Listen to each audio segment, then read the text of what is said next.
Bien, vamos Carlos a tomar ya contacto y como siempre le agradecemos a esta hora al doctor Herbert Cuba García, él es especialista en política de salud pública, comentarista del portal Opinión El Motonero y también comentarista en La Semana en RCR. Qué gusto saludarlo, doctor Herbert Cuba, bienvenido a RCR y La Semana. Muy gentil, ¿cómo está usted? Muy buenos días y un saludo a nuestro amigo Carlos Cabrera y a usted, señor José Hernández, y a través de ustedes a todo el país. Comencemos por lo que hemos presenciado en los últimos días, ¿no? Mensaje a la nación, ayer lo del desfile militar, que en cierta medida ya grafica la situación en la que se encuentra el gobierno, ¿no? Me gustaría de inicio que nos trace más o menos una apreciación, cuál es la situación, cómo observa en estos momentos el país. Mire, me gustaría ver el país en 4 escenarios distintos. Un primer escenario, el tema de lo que ha sucedido en la Fiscalía durante el año, durante esta semana, y el rol protagónico que ha ocupado esta para señalar a los temas de corrupción del gobierno. El segundo escenario, quiero presentarles el tema de la calle. Si bien es cierto, han habido 2 marchas, una el 27 de apoyo al gobierno y otra el 28 de crítica al gobierno y pidiendo la salida del presidente. Ambas no han sido grandes, ni mayoritarias, ni contundentes, y todavía demuestran que la calle no está lo suficientemente, digamos, caliente como para tomar el pulso de lo que ocurre en el país. El tercer escenario es el escenario del Congreso, que luego de la elección de la mesa directiva por el presidente del Congreso, ha quedado demostrado que la oposición sólida es 53 votos, que ha demostrado que los 37 votos de Perú Libre blindan todos juntos al presidente. De eso, los otros grupos de izquierda que están dispersos también blindan al presidente, y dentro de los partidos de Acción Popular hay una fracción fuerte de 8 o 9 congresistas que también brindan al presidente, con lo cual tenemos nosotros una sólida cifra del 53%, que es lo que reitera lo que señalamos con anterioridad, de que pase lo que pase con el presidente, esa cifra no va a cambiar, porque son votos ideológicos, no son votos de coyuntura, no son niños, no son guarderías, no son eso, sino son votos sólidos ideológicos que le dan que mantienen esa posición dentro del Congreso, que siguen apostando a lo que sería la Asamblea Constituyente y siguen apostando a la modificación del capítulo económico de la Constitución Política. Y el otro escenario es el escenario del gobierno, que ha visto el escenario de los 3 anteriores, lo que ha hecho es simplemente salir al frente con un mensaje polarizador para señalar que lo que ha ocurrido es que no reconocen su triunfo electoral, que hay una derecha, hay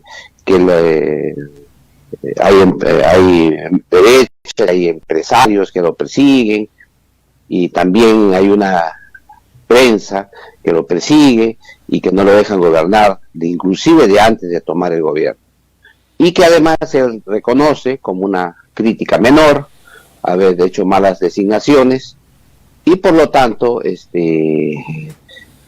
reconoce de alguna manera, relativiza la labor de la Fiscalía de la Nación, porque dice que señala saluda su trabajo, pero que a él no le atañe porque él no tiene ninguna vinculación con ellos.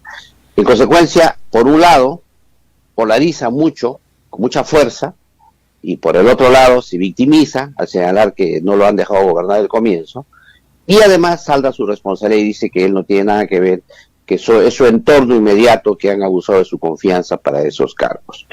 Y por tanto, entonces, lo que plantea es una medida, una tregua, porque finalmente su discurso ha sido un discurso que ha abandonado, digamos, sus banderas primigenias que se tenían, y ha mencionado que la Asamblea Constituyente ya la presentó al Congreso, pero que ha sido archivada, por lo tanto ya no ha redundado en ese tema, y tampoco ha señalado otros aspectos que podrían poner en apuros al modelo económico del país. Entonces he lanzado como una tregua para decir, bueno, ahora no tienen ustedes mayoría para tomar medidas contra mí, pero yo tampoco voy a atizar esas contradicciones, por eso es que ha lanzado un mensaje anodino, lleno de cifras, fuera de contexto, y además señalando algunas mentiras, ¿no?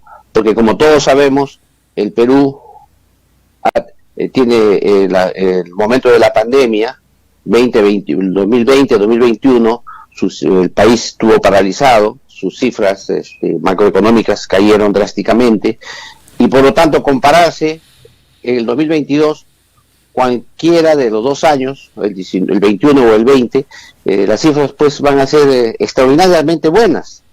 Pero si uno ve la tendencia de 2019, 2018, ahora uno se da cuenta que en realidad, primero que la recuperación económica se ha enlentecido, y segundo, que no solamente se ha enlentecido, parece ser, según las opiniones que han dado los empresarios de este año, que la economía va a retroceder. En consecuencia, eso es lo que tendría que presentarnos el presidente. Sin embargo, él nos ha hecho con algunas comparaciones frente al año 2021 o 2020 y presenta eso como logros, cosa que no es tal, sino al contrario, ¿no? Es un despegue muy lento, y ahora inclusive en se percibe ya incluso un retroceso de lo que se había despegado.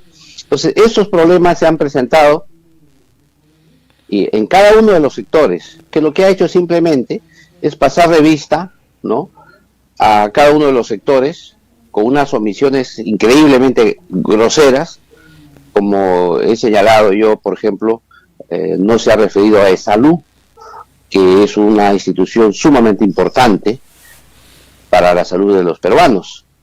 Ha tomado en cuenta además que en menos de un año, ha cambiado 4 presidentes ejecutivos. No nos ha dado la explicación, por ejemplo, por qué designó al señor Caruapoma, por qué lo sacó, por qué luego puso al señor Gino Dávila, luego lo sacó en menos de un mes, puso después a un doctor Fonseca, y después de 100 días lo ha sacado, ha vuelto a reponer al señor Gino Dávila en el cargo. Esos vaivenes que, como sabemos, hacia abajo, porque Salud es una institución de salud jerarquizada, como serían las Fuerzas Armadas, como sería la Policía Nacional, o como sería la Fiscalía de la Nación, son instituciones muy jerarquizadas. En consecuencia, cuando tú cambias al presidente ejecutivo, cambia su gerencia general, y hay cambios en cascada hacia los funcionarios de menor rango. Entonces, en una institución, esa cantidad de cambios lo que genera es una enorme desestabilización, y se genera pues los problemas que hoy día tenemos en la atención de salud. No ha dicho, por ejemplo, que antes de la pandemia Salud atendía 1.800.000 actos médicos diarios. Sin embargo, en estas alturas todavía no llegan ni siquiera a 950.000, y esto es una cosa que tiene que resolver en el más breve plazo, porque ese saldo de pacientes que no se atienden son precisamente aquellos que son los que claman, y son aquellas víctimas, digamos, de la falta de recuperación económica que tiene el país. Por otro lado, también hay que señalar que esta caída o retraso en el despegue económico hace que esta institución, que vive de los aportes de la planilla de los trabajadores, tenga serios apuros, y es una institución que mueve un presupuesto enorme de 11.000 millones de soles, que influye directamente en el ahorro económico de toda la economía nacional. Y esto no lo ha mencionado. Y así como esto, hay otros aspectos en otros sectores que ha pasado por alto, y solo se ha referido a cosas muy concretas, esporádicas, sin llegar al fondo del tema, porque su intención ha sido el inicio, el mensaje claro ha sido el inicio, polarizar con un sector de la derecha y con la prensa, victimizarse, declararse inocente, y finalmente tender una mano para decir: señores, no modificó nada, pero déjeme así como estoy, abandonando inclusive sus banderas políticas de la campaña electoral con la finalidad de pasar este trance en el Congreso de la República. Pero quizá el fardo más pesado que tiene el gobierno, doctor Cuba, en estos momentos es la corrupción. Ya parece ser que el presidente hoy vive más aterrado que antes, ¿no?, con lo que está haciendo el Ministerio Público.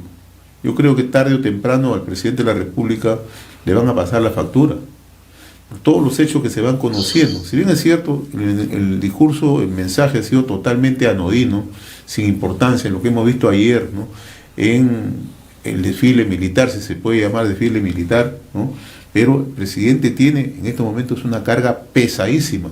Ya no va a poder eludir a la Administración de Justicia, porque probablemente se venga una investigación más por el caso ya de su familia directa,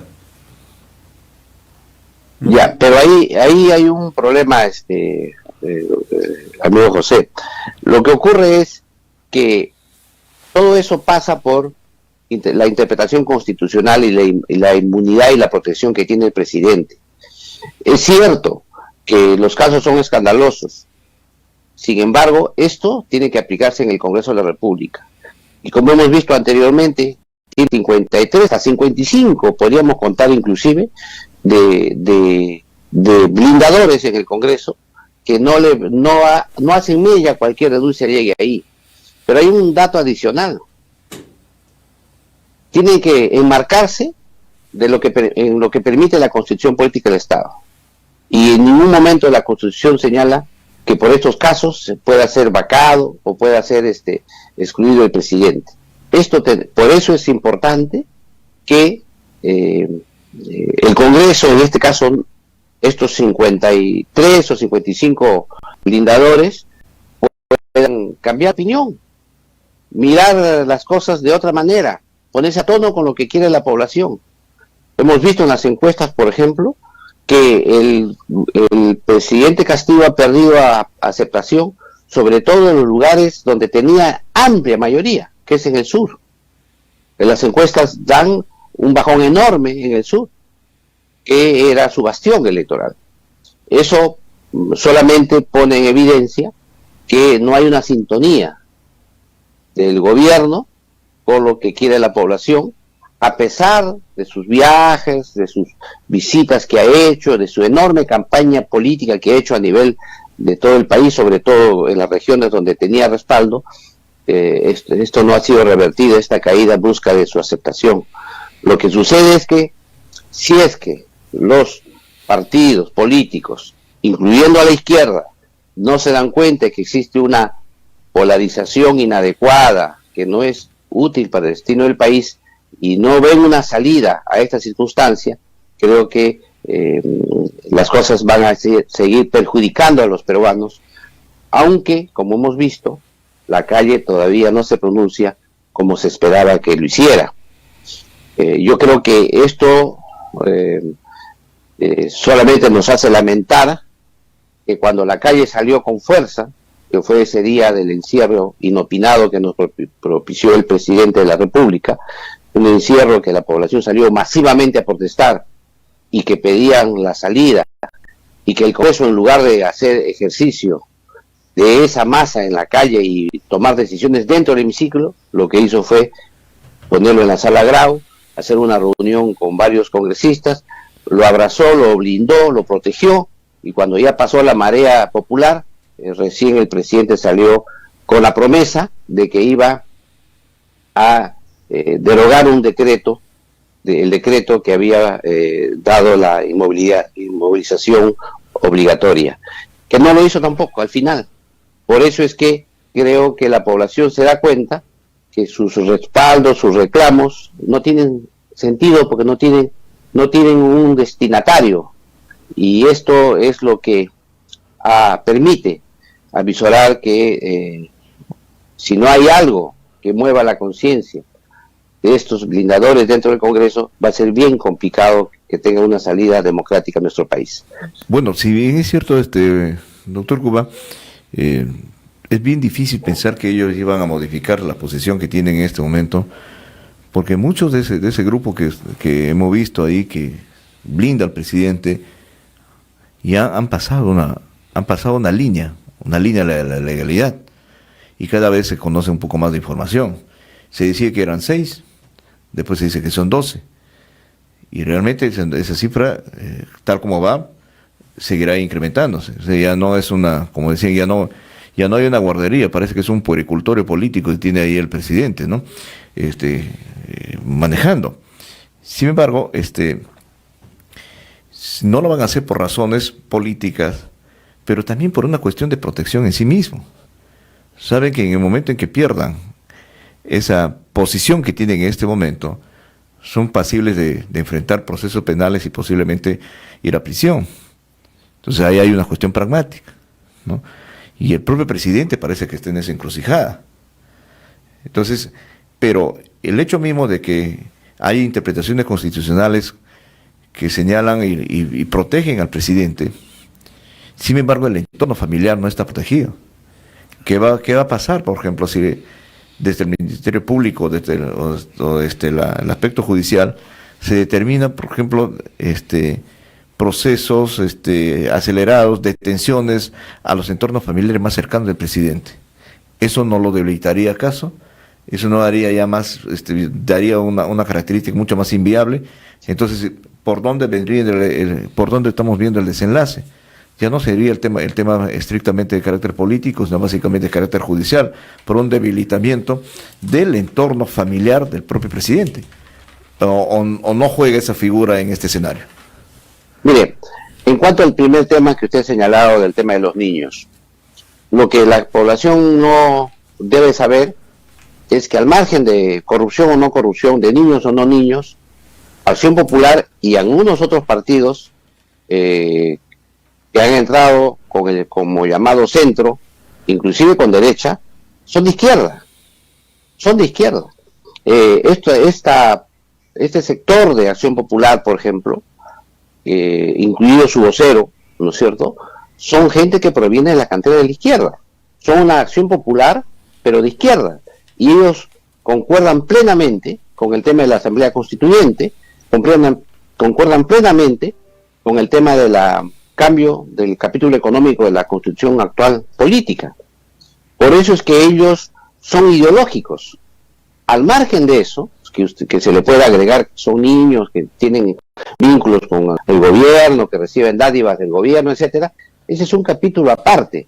Pero lo que yo quiero expresar aquí con toda claridad, que hay 53 votos ideológicos dentro del Congreso de la República, que son votos que están ligados a la izquierda y que ven que este gobierno es un gobierno de izquierda y que compra y se han asumido el discurso de que este es un complot de la derecha, como dicen, bruta y achorada, con una prensa que está totalmente comprada, y por lo tanto ellos asumen que están haciendo lo mejor, ideológicamente hablando, para el país. Esto es un tema que yo lo he reiterado en varias oportunidades, e inclusive he señalado que esa división que hubo dentro de Perú Libre era una división solamente táctica dentro del Congreso para poder tener mayor ventaja en el reparto de las comisiones o dentro del grupo de miembros dentro de las comisiones. Esto lo he señalado y esto se ha demostrado ahora en la última elección de la mesa. También se ha demostrado en todo el blindaje que ellos pueden ofrecer. Este es un primer tema que requiere que los partidos que están en este momento la conducción asuman su responsabilidad. Los dirigentes de Acción Popular tienen que asumir su responsabilidad para ver cómo van a resolver el tema de los miembros del subtido. Igual sucede con los demás partidos. ¿O usted cree que, por ejemplo, lo que ha ocurrido con un candidato de Renovación Popular o también con la salida de ahí mismo de un dirigente que luego pasó por 2 partidos más y llegó a Premier de la República? O sea, todos esos temas son debido a que estos partidos que han entrado con el voto de la población que pensaba en respaldo a la Constitución política han terminado en la otra orilla. Y son votos ideológicos. No basta escucharlos en sus discursos en el Congreso de la República para darse cuenta qué es lo que piensan. No solamente son gente corrupta. Por eso es que hay que señalar aquí con toda claridad el tema ideológico pesa. Y por otro lado, sí también es obvio, y lo ha dicho Bruno Pacheco, primero había niños, pensaban que 6, ahora son 12, etcétera. Eso abona adicionalmente, pero no nos debe distraer en el sentido de decir que si los amenazamos ahora, ellos van a cambiar de opinión. Yo tengo la certeza de que eso no va a ocurrir así, porque sus canteras ideológicas son claramente definidas. Aquí el rol es el de los partidos, el de los dirigentes, el tema de que el propio partido pueda asumir una responsabilidad interna de discusión y difusión y las posiciones que debe tomar un partido político para que ellos la asuman. Caso contrario, pueden ser expulsados, pero eso lamentablemente no ocurre, porque como ya hemos visto, ¿no? Hay discusiones todavía, denuncias inclusive, quejas en que los propios dirigentes de Acción Popular están involucrados en el tema. Por eso es que está sido muy adecuado de que en esta mesa directiva, en esta etapa tan compleja para Acción Popular, no haya ningún miembro en la mesa directiva. Sin embargo, es una tarea pendiente que tiene ese partido político con el país, que tienen que deslindar, que tienen que explicar cuál es su posición en esta circunstancia y cómo van a resolver eso, y cuál va a ser su salida al interior de ese partido político. Igual sucede con Renovación Popular. Yo creo que ahí se requiere una explicación.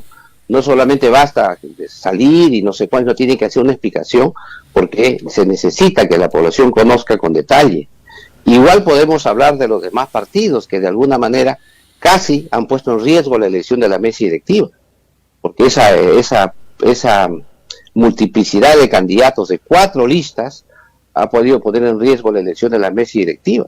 Sin embargo, finalmente ha primado la cordura y ha ganado una mesa directiva que, como todos sabemos, también tiene sus complicaciones. Por eso es que creo que lo que va a ocurrir ahora es que hay un cierto empoderamiento del presidente de la República en estas circunstancias después del discurso. Al contrario de lo que piensa la gente, que está moribundo, que ya cae, que es el último mensaje, y así nos tienen durante todo el último año. Cada día que pasaba había la idea de que ya se va el presidente. Y en esta circunstancia también quiero expresarles a ustedes que el presidente, después de este mensaje a la nación, ha salido fortalecido y creo que va a tener durante este periodo que hacer control de daños en lo que ha ocurrido. Probablemente lo que usted señala con claridad sobre el tema de la fiscalía le genere una serie de impactos a su entorno familiar y posiblemente ahí venga el tema del control de daños, y esto va a continuar mientras los blindadores del Congreso no cambien de opinión o los dirigentes de los partidos políticos no resuelvan sus contradicciones internas que tienen ahí. Ahora, tenemos en curso también otro aspecto sumamente importante, del cual en este momento ya parece que ni nos acordamos, que es las elecciones aquí nomás, dentro de 90 días aproximadamente, de las elecciones municipales y regionales. Y ya es como que como si fuese un evento totalmente lejano y sin mayor importancia dentro del escenario político del país.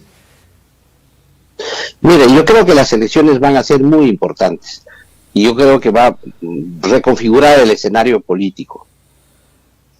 Dada el comportamiento que tiene el Congreso, lo más probable es que los partidos políticos ahí representados puedan tener un castigo en el proceso electoral. Puede ser que los movimientos regionales sean los que aumenten su presencia en estas elecciones. Por otro lado, también hay que ver el comportamiento de algunos de los partidos políticos que ha tenido a nivel nacional, ¿no? Podemos aquí hablar de partidos con vocación municipalista de larga data, como Somos Perú o como el mismo Alianza para el Progreso, que posiblemente puedan tener una mayor representación debido a su comportamiento dentro del Congreso. Pero lo cierto es que si uno mira en conjunto el humor de la población, es probable que tengan una mayor simpatía por los movimientos regionales. Y ahí viene un segundo problema. esta elección, con estos dirigentes regionales, va a darle mayor capacidad de manejo al presidente de la República, que va a poder contraponer ya una nueva asamblea de gobiernos regionales con el Congreso de la República, porque van a ser una nueva hornada de dirigentes regionales. Esto es contrario a lo que uno piensa, que va a poder debilitar el poder del presidente. Creo que, dadas las circunstancias como están puestas, le va a dar un aire más al presidente de la República si es que, como explicaba, no se toman las acciones adecuadas correspondientes.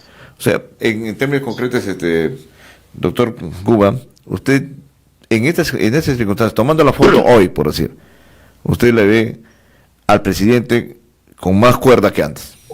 Exactamente. Veo con más cuerda que antes por varios motivos. Primero, que ha abandonado el tema de la Asamblea Constituyente. Segundo, que ha abandonado las grandes reformas que planteaba. Y tercero, se ha encaminado a lo que ya se promulgó, que fue la Política General de Gobierno, que se publicó en el periodo de cuando fue la señora Mirta Vázquez premier, y en consecuencia este plan de gobierno que está consensuado, siguen para adelante, ha mejorado su relación con los sindicatos, ha dado una mejor opción a aumento de promesas, de aumento de bonos para la población, etcétera. Lo que ha hecho es asegurarse una base social importante de no rechazo, digamos, a su política, y a la parte económica del país le ha dicho: no voy a tocar tu economía, voy a seguir en este tema, es decir, vamos a continuar en el marco de la economía que está trazada y diseñada. Lo que ha sucedido es que un sector de la izquierda más radical ya lo está criticando por haber abandonado las banderas, pero bueno, eso va a ser una lucha interna entre ellos que tiene que ver como lo que ellos llaman un retroceso, un recodo en el camino. Es un retroceso previo porque las circunstancias políticas tornan inviable la propuesta primigenia que tenía. Entonces esto creo yo que le va a dar mayor respiro, y es probable que también con el Congreso haya una mayor colaboración en esta primera etapa, por lo menos hasta que pase el periodo electoral de las elecciones regionales, y ahí va a tener, quizá después puede haber, se atice de nuevo el conflicto, pero esta etapa, Congreso Ejecutivo, van a tener una relación calma, tensa, cordial, hasta que pase ese proceso electoral, porque esa es la conveniencia de todos los partidos políticos que están representados en el Congreso de la República. O sea, a nadie le conviene agudizar esta situación, llevar a una situación totalmente crítica, concluyente. Además no tienen cómo políticamente en el Congreso. Uno de ustedes lo está diciendo con claridad. Pero por otro lado, entonces también hay un pacto, digamos, tácito de no agresión mientras esto no enajenarse, ¿no? En una circunstancia una circunstancia distinta, el voto que aspiran los partidos políticos para tener para fortalecerse a sí mismos, porque están en una ansiedad tremenda, ¿no? Dada aunque han sido totalmente desgastados en este proceso, porque no solamente se ha desgastado el presidente, no solamente se ha desgastado el gobierno, se ha desgastado también las fuerzas políticas, y los vemos, ¿no? Sin capacidad de convocatoria, movilizaciones, sin capacidad de convocatoria a cuadros también, diríamos, de relevancia en las regiones, y ahí están las pugnas internas también de ellos, que no lo han podido resolver como hubiese querido, para fortalecer y de ahí decir: esta es mi plataforma de aquí para lanzarme próximamente entonces en busca del poder, ¿no?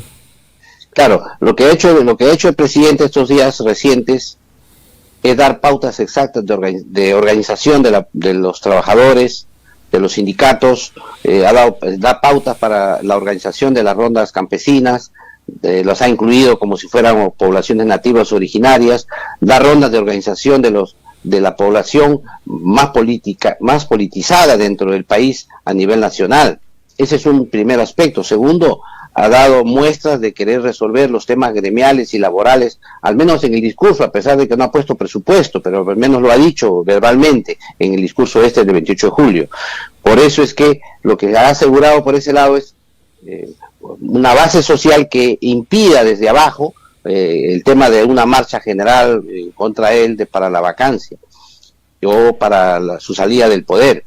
Y por el otro lado, a la derecha le ha hecho un guiño importante y le ha dicho, ¿sabes qué, señores? No voy a tocar el modelo económico, ya mandé la Asamblea Constituyente, ya la archivaron, ya no voy a abonar en el tema. Lo que yo quiero ahora es que haya reactivación, quiero salir adelante, quiero mejorar la economía, quiero más inversiones, etcétera, etcétera. Que ha sido, como se dice, música para los oídos de los empresarios que han escuchado que no va a interferir en ese tema, aunque hay la controversia por el decreto supremo 014 del tema de los sindicatos, que eso puede tener alguna repercusión y discusión en el futuro. Porque no nos olvidemos que ahí ha habido un resquebrajamiento de la relación gobierno-empresa.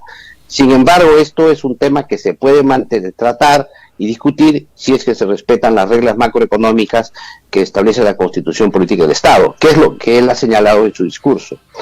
Cifras más, cifras menos, mentiras, logros que no ha cumplido. Yo creo que la esencia del discurso ha sido eso, ¿no? Polarizar para demostrar que él es víctima, luego señalar que es su entorno y él es inocente, y por último que él es realista y es pragmático, y que si ve que hay algunos aspectos que él ha planteado de su plan de gobierno que no se pueden cumplir, entonces él sigue para adelante, tiende la mano para seguir para adelante y gobernar el país. Pero y esto tiene una repercusión enorme, por eso es que todavía el discurso va a tener que ser complementado con algunas medidas concretas que haga el presidente para que esto que ha planteado en su discurso se convierta en caso concreto. Y por ahí hay algunas propuestas. Alguna de ellas es un cambio de gabinete, un primer ministro que tenga una visión distinta, que no sea ideológicamente complicado, que pueda ser más pragmático, que pueda concertar con las demás fuerzas, ministros con mayor vuelo en cada uno de los sectores. Eso le va a dar respiro al propio gobierno y también a la oposición, que está en estos momentos desgastada y que está mirando las elecciones de regionales con mucha ansiedad, ¿no? Ahora, sobre eso ya entonces viene otra discusión, ¿no? La parte económica, ¿no?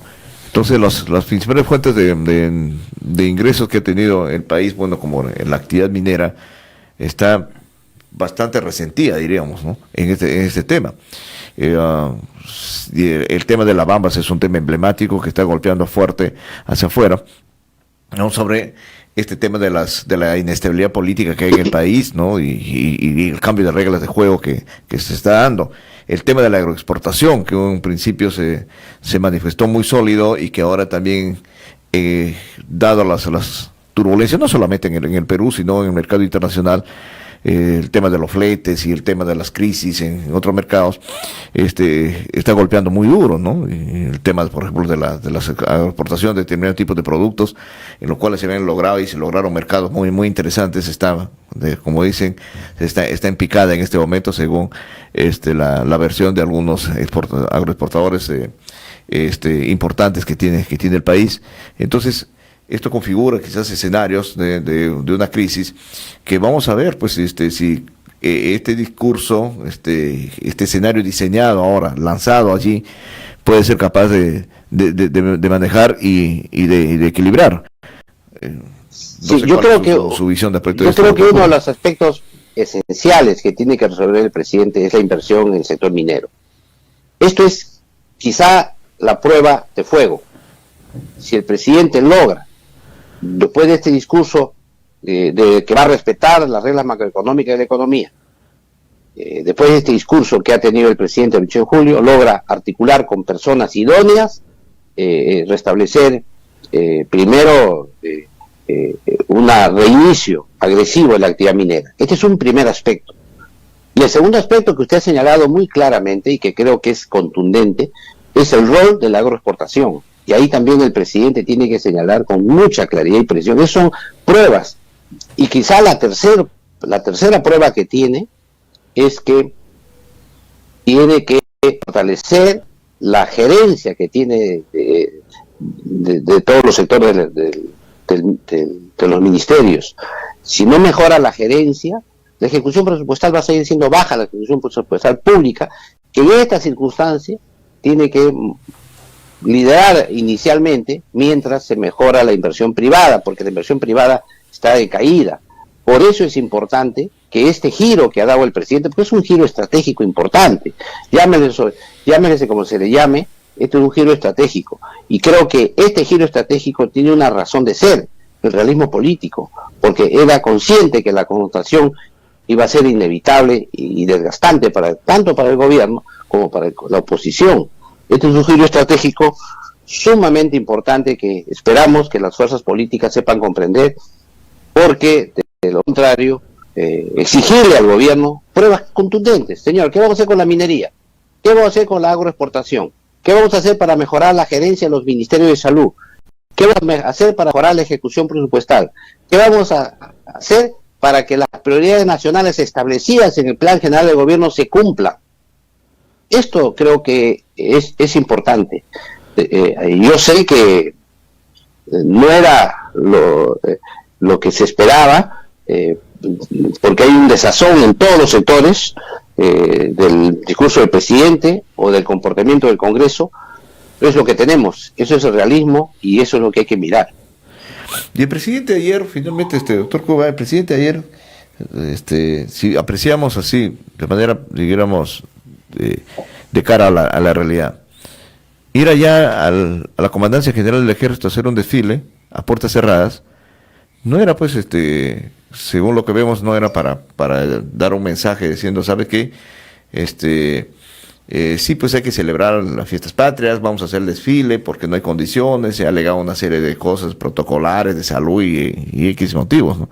Sino para dar una demostración. Si bueno, los comandantes generales, ¿no?, de las Fuerzas Armadas y la policía nos están respaldando en esto. Yo tengo un respaldo institucional.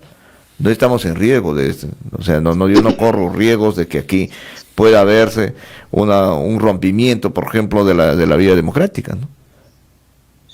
Y yo leo las cosas al revés, amigo Carlos Cabrera. Muy bien. Creo que el tema ha sido producto del comunicado que sacó las Fuerzas Armadas en relación a las rondas campesinas. Creo que este tema ha demostrado con mucha contundencia la unidad de las Fuerzas Armadas, y esto ha llevado a que el presidente tenga que darse cuenta que no tiene en estos momentos un respaldo para poder cometer cualquier aventura inconstitucional. Y esta marcha, este procedimiento que he hecho a puerta cerrada ha sido para poder ratificar, consolidar estos cambios de giro que tiene que tener el presidente de la República. Creo que una vez más en este aspecto, creo que los militares han dado un mensaje claro a la ciudadanía. El presidente está aquí con nosotros, está en el Pentágono, es la autoridad nacional, pero él no va a ser ningún desatino al margen de la Constitución política del Estado. Yo creo que esa es una mirada distinta, pero que sigue en la coherencia del comunicado que sacaron en relación a las rondas campesinas. Pero en el fondo quizás es el mismo objetivo, ¿no? Lo que estamos diciendo es que en realidad el presidente está ahí en una foto, totalmente respaldado por las Fuerzas Armadas, sin la posibilidad de un rompimiento institucional, ¿no? Por las razones que fueran, impulsado por cualquier de los factores, pero está ahí. Y es el imagen lo que está proyectando es el país, ¿no? Y yo creo que ese mensaje que ha proyectado al país tiene que ver con algo muy importante, que es primero el respeto a la institucionalidad democrática, a la Constitución política del Estado. Y segundo, a tratar de mantener la institución presidencial, porque finalmente al margen de quién está en el Palacio, hay una imagen presidencial que debe ser resguardada, porque es lo que nos asegura la unidad nacional, nos asegura la existencia del Estado como sujeto internacional. Por lo tanto, creo que ese manejo creo muy interesante, en lugar de hacer una marcha abierta que podría poner en jaque, digamos, incluso a los propios temas de seguridad nacional, se ha hecho en un ambiente más cerrado, pero que ha conseguido el mismo objetivo, dar a la población a comprender que las Fuerzas Armadas se sujetan al régimen constitucional y que el presidente tiene que hacer lo propio, ¿no? Por ser comandante supremo de las Fuerzas Armadas. No puede irse al margen de la Constitución ni hacer planteamientos que desborden el sistema democrático que tenemos instituido. Aunque algunos quieren ver, por ejemplo, que hay fisuras dentro de las instituciones de las Fuerzas Armadas, pero que eso tendrá que hay un proceso de decantación interna que, ese se procesará internamente. Pero ahí hay una imagen que habría que mirar más allá entonces de la euforia política misma, ¿no? Y de las miradas que en realidad van a decir, aquí algunos están calificando a los comandantes generales de felones, de traidores y esos términos que se están empleando en este momento dentro de esta agudización de una crisis y del lenguaje político que está totalmente encrespado, ¿no? Ha habido una queja en relación a los Chavín de Huántar, y es una queja y también a los del GEIN, es una queja que ha llevado a que inclusive se haya realizado una marcha paralela, digamos, en las afueras del Pentagonito. Esto es una anécdota dentro de la polarización existente.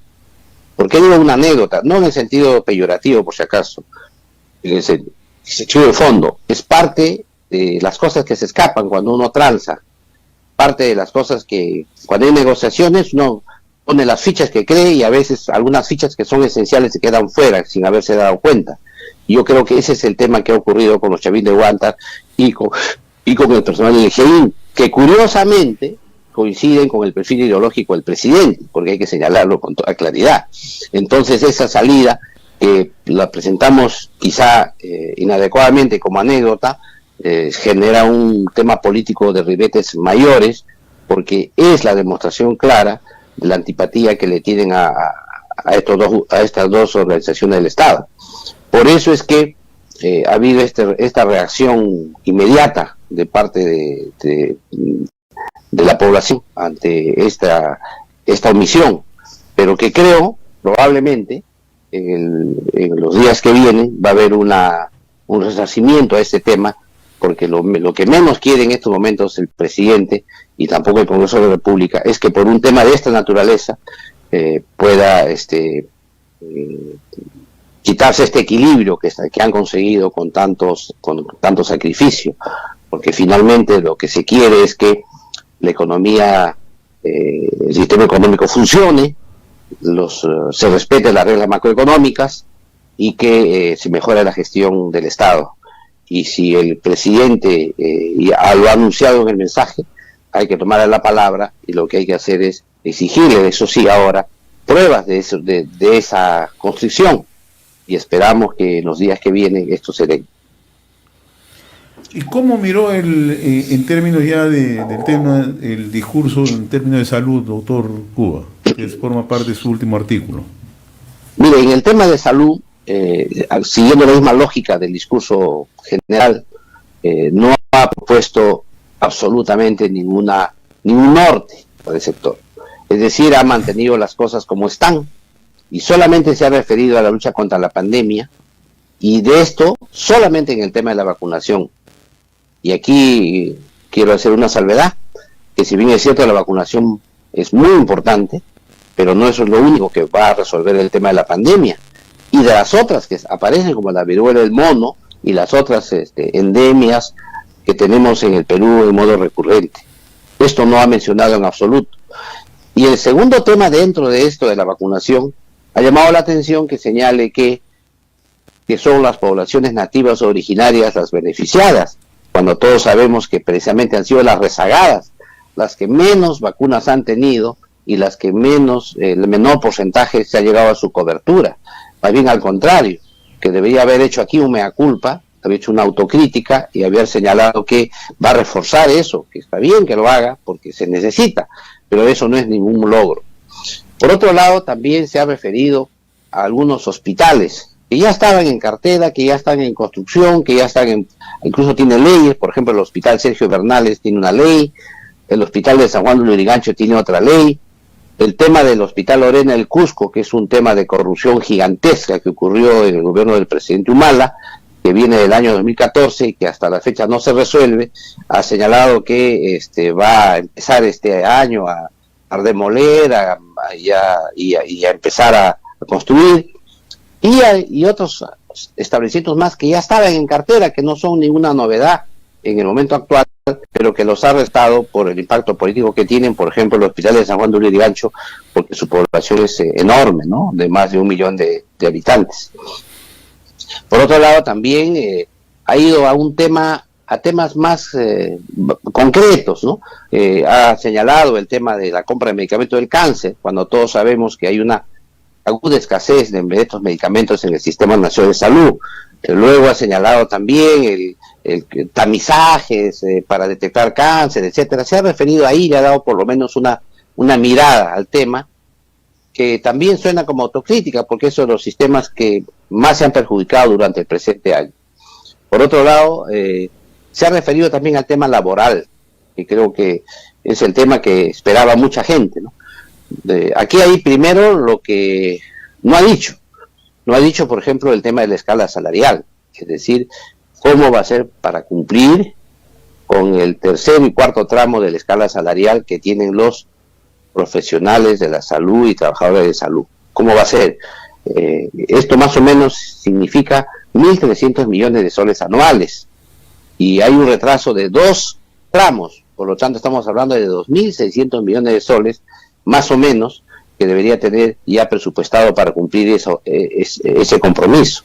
No lo ha señalado, y evidentemente esto va a necesitar, va a haber ahí conflicto con los gremios sobre este tema. El segundo aspecto que ha señalado ha sido que va a iniciar un proceso de nombramiento.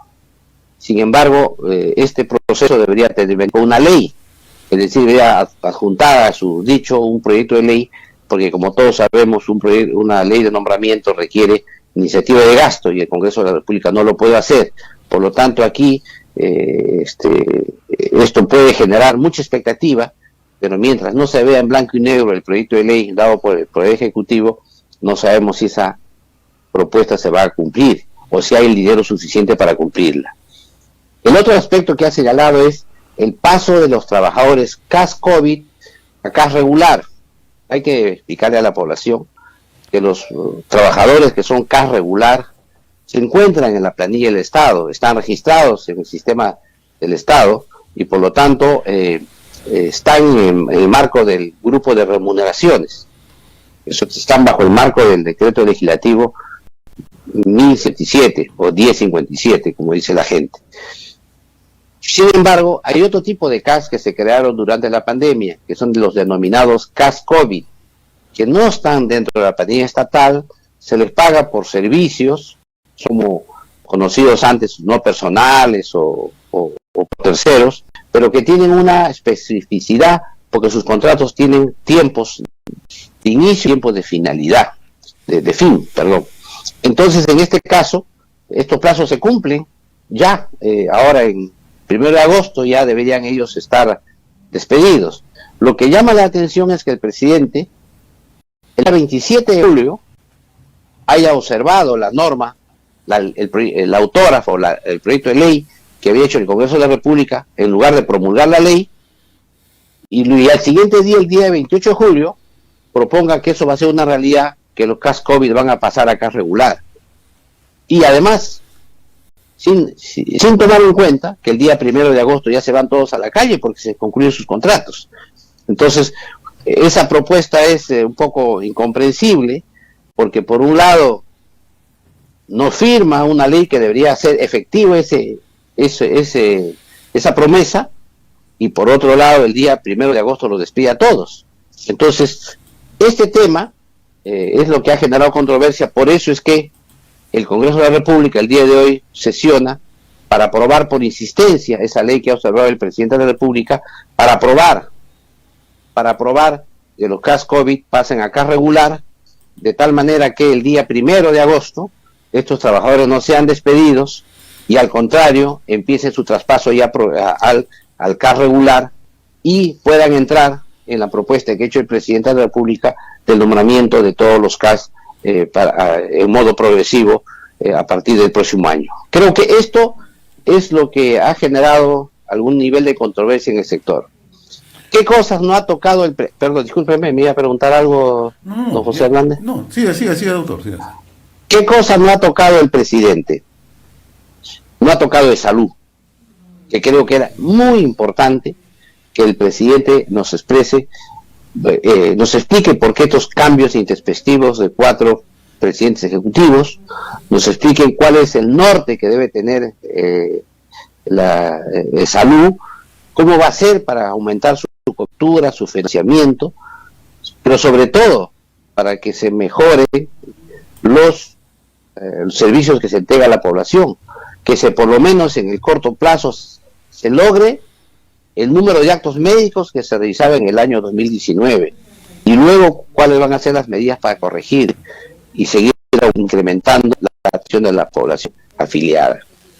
No hay nada, tampoco nos ha dicho nada sobre la sanidad de la Policía Nacional, que como todos sabemos trae una grave crisis. Hay una enorme queja, sobre todo de la familia de los policías, que se quejan y exigen atenciones y no se nos ha dicho absolutamente nada. Tampoco de las sanidades, las 3 sanidades militares y policial, son las 3 sanidades militares, las 3, que también requieren ahí un reforzamiento. Y algo que tampoco se habla mucho, la salud de los reclutas, de esta gente que hace el servicio militar voluntario ahora, que debería tener un adecuado servicio de salud y solamente se les da el seguro integral y no un sistema adecuado e integral de atención médica a todos ellos, que cubra todas sus expectativas de vida. Por otro lado, tampoco se ha referido al tema de los medicamentos. Hay una escasez enorme de medicamentos en el país, todos se quejan en las farmacias, en los establecimientos, tampoco ha señalado ahí ningún norte. Creo que en general el tema de salud ha sido dejado de lado, solamente ha dado algunos aspectos puntuales para, como se dice, llenar el espacio del sector salud dentro de su discurso presidencial. Muy bien, doctor Gebre Cuba, como siempre muy reconocido por esta comunicación cada sábado a través de la semana en RCR. Ha sido un gusto tenerlo, muy amable. Muy amable y un saludo una vez más a todo el país. Gracias.